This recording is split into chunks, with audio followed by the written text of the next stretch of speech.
What's up, guys? It is Turbo here, and welcome. This is episode 33 of the Oxford United Banjo Mode. So we are still top.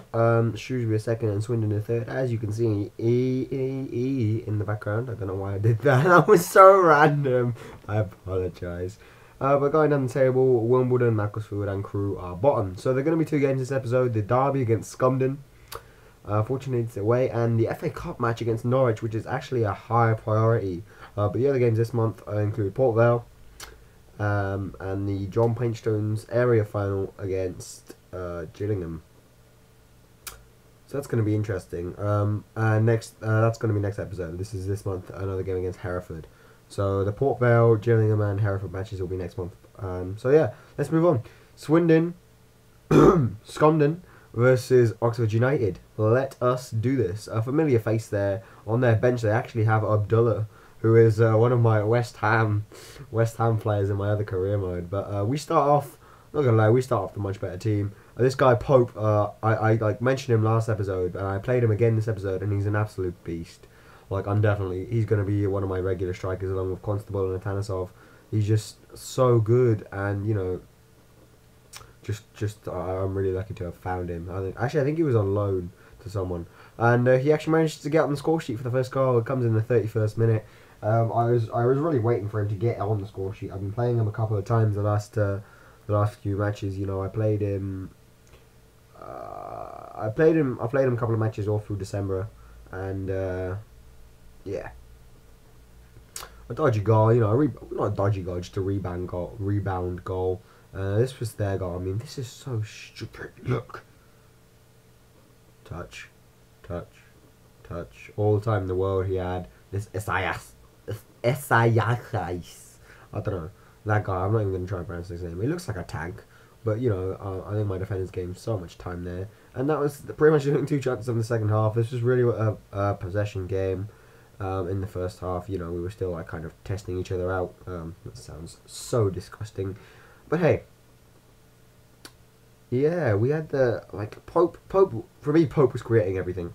And I think the only reason I lost was because neither Constable or Tansov were on the field, and you know, I rely on them to be my main two goal scorers. And you know, as good as Pope is, I still don't think he has the potential to score every game when we need him.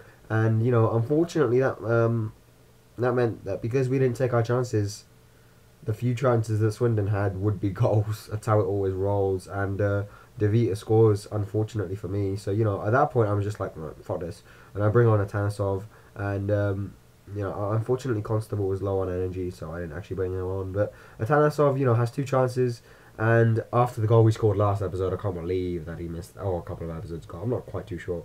That outside of the box screamer into the top corner, I can't believe he missed that. I was closer in, you know, better angle, better target, and he missed it. But you know, never mind. Although that goal was really needed. I mean, we're losing 2-1, and Scumden. Unfortunately, that was the final result. So I was pretty pissed. I mean, you know, when you play better than a team, but you get beaten because you didn't do well enough to take your chances. You did well to create them, but you didn't do well to take them.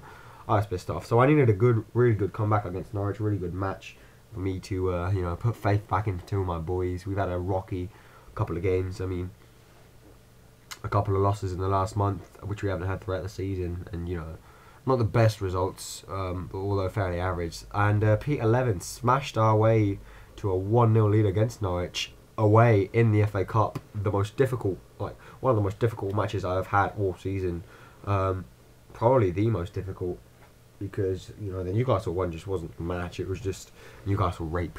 So yeah, a 1-0 lead, I was pretty happy with that. But you know, Norwich are a Premier League team. I didn't fully expect them to make the chances, and you know, well, they did make a few. Like, we were fairly like average. I mean, we managed to create our chances and put them away. And you know, you can't lose the ball there. As good as you are, you may be a Premier League defender, but you can't lose the ball there to a Tansov, because he will just chip your keeper for days. And he will give his side a 2-0 lead before half time. I've really enjoyed this goal. I love the way he just cockily chipped it over their keeper. He was just like, doesn't even faze me that you're a Premier League team, bro. You know, but I went into the second half with a 2-0 lead, and I was outstanding. I mean, I thought the performance was outstanding at that point. So I was kind of, you know, I really was expecting Norwich to press, and you know, my good bits of defending for this match, I had been saving them for this match all season, obviously. They finally came into play because you know, a good tackle initially to make the corner, and a good save from Clark to deny them a goal on the first one. You know, just we had to be up to date, and you know, got an easy save for Clark this time.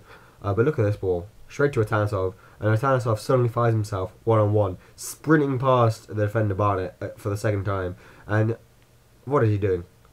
Like, why is he left foot finessing that when he's right footed? What the hell, Atansov, bro? What are you at? That could have given us the 3-0 lead. I'm pretty much sealed the game there because at this point in the match, whoever got the next goal would have the momentum.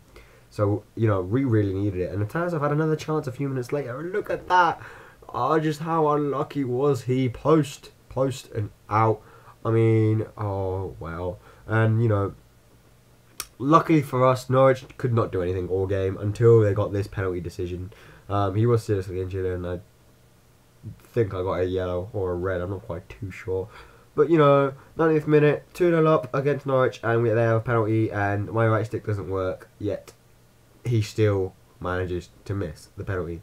The reason my right stick doesn't work, which is why I can't sprint, do skills, or save penalties, is because, by the way, I swapped Constable for a Atansov late on, is because I bought a crappy controller, basically. But anyway, guys, this has been the end of the episode. Thanks for watching. A really nice victory against Norwich in the FA Cup is the highlight. So, yeah, we'll see you all next episode. Bye!